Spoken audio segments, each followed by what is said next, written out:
Hey guys, welcome back to Wilder Home Adventures. If you guys have not watched us before, my name is CJ.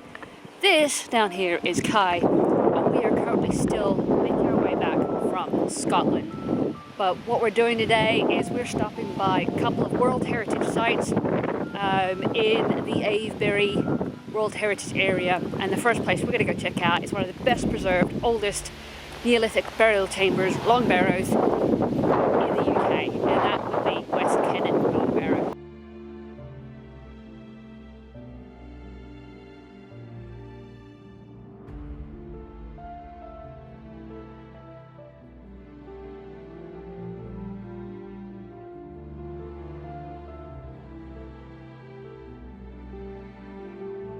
So as we're climbing up to the top where we can see the Longbarrow, what we can see behind us is Avebury Hill. Unfortunately, they're not giving much information on that, but initially I actually thought that was Kennet Longbarrow, because it looks quite dramatic and very, very unnatural, but the actual Longbarrow is a lot further away, well, half mile, up through some fields.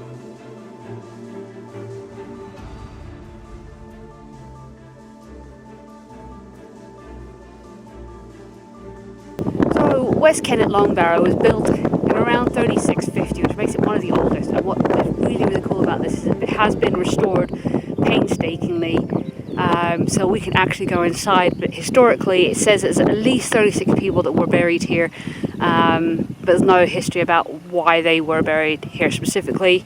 But let's go and check it out.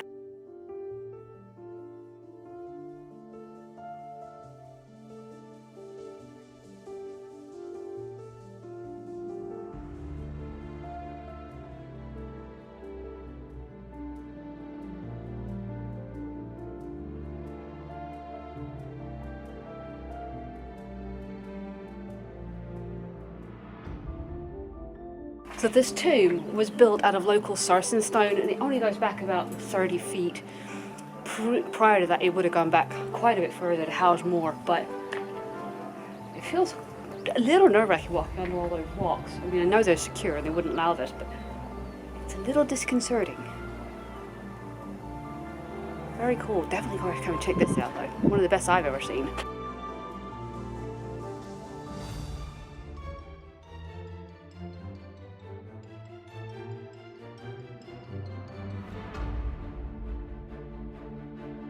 So I had to have a quick Google for English heritage, which Avebury Hill is a part of. And so it is believed to have been built around 2400 BC, and it's the largest mound of its kind in the UK. In size and in volume, it is about the same size as the Egyptian pyramids. It's not a burial chamber. The purpose of it is completely unknown, but that's what it's for, and that's why it's there. Largest unofficial mound or official mound, or largest artificial mound in the UK, and if not, maybe Europe. So we're sort of staying in the same area. We're moving on just a few miles down the road to another very, very famous place. Maybe not quite as famous as Stonehenge, but it's probably one of the least visited, and that's Avebury Henge, or Avebury Stone Circle. And the crazy thing is the road goes right through the middle of it, which is kind of a shame, but it is one of the largest stone circles in the UK. It almost encircles, I don't know, I can't remember how much, but it's definitely one of the largest circles in the UK, so we're going to go check that out, and maybe just check out the little village of Avebury at the same time.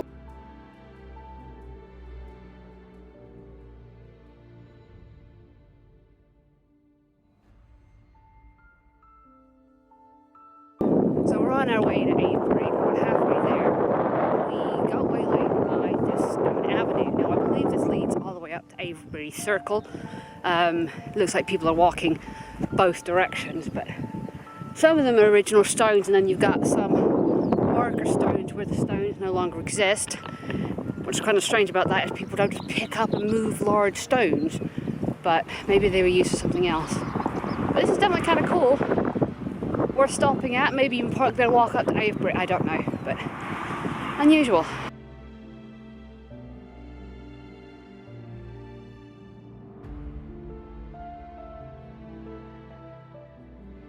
So here we are, Avebury World Heritage Site, Avebury Henge, one of the world's largest stone circles, dating back to about 2500, 2600 BC. And in the 1930s, it was not remodeled, but it was basically all the stones were created to be standing. So it's one large circle, but there used to be two smaller circles in it. The North Circle contained 3 standing stones, and the other circle contained a square arrangement. There's no evidence of exactly what Avebury Henge was used for, except for, they think it's similar to Stonehenge, ceremonial and religious ceremonies that would have been taking place there.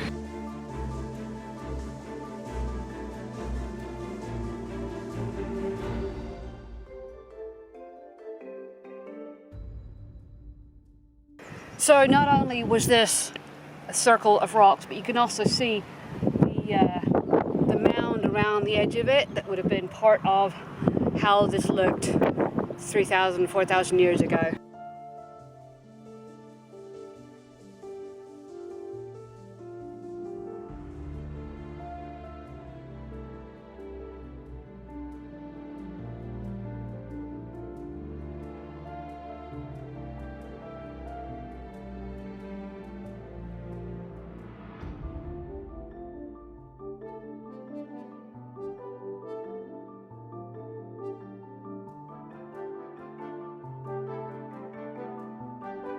Well, this was not on the map, well it probably is on the map, but what we're standing in is a 16th century dovecote, and you can see all these little nesting boxes all the way around.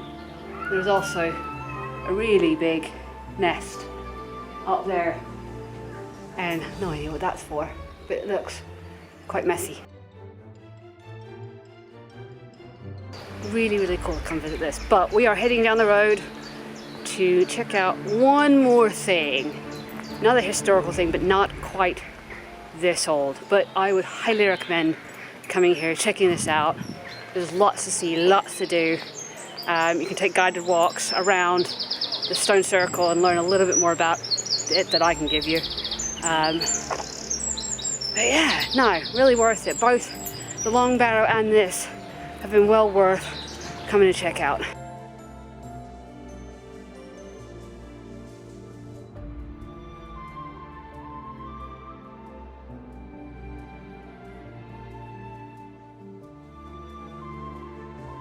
Alright, we're here at our last stop. I'm not parked very well, so we're going to have to be a little bit quick on this one. Parked right in front of a gate, but all the parking spaces were taken up, and I'm betting in some way that they weren't actually visitors for this. But where we are at is Lugershall Castle and Cross, English Heritage Site.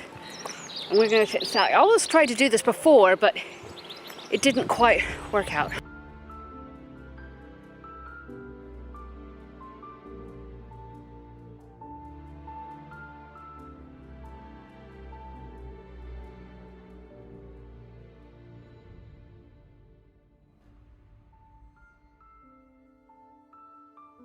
So this is definitely in better shape. There's more of it than I thought there was going to be.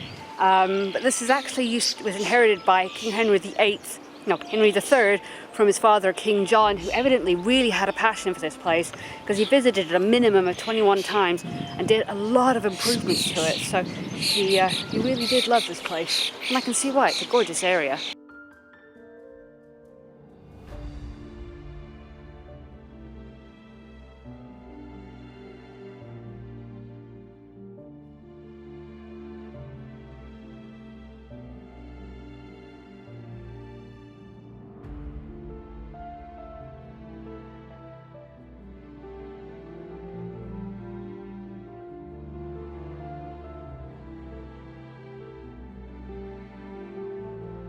So I've wandered around this whole thing. I have absolutely no idea where the cross is.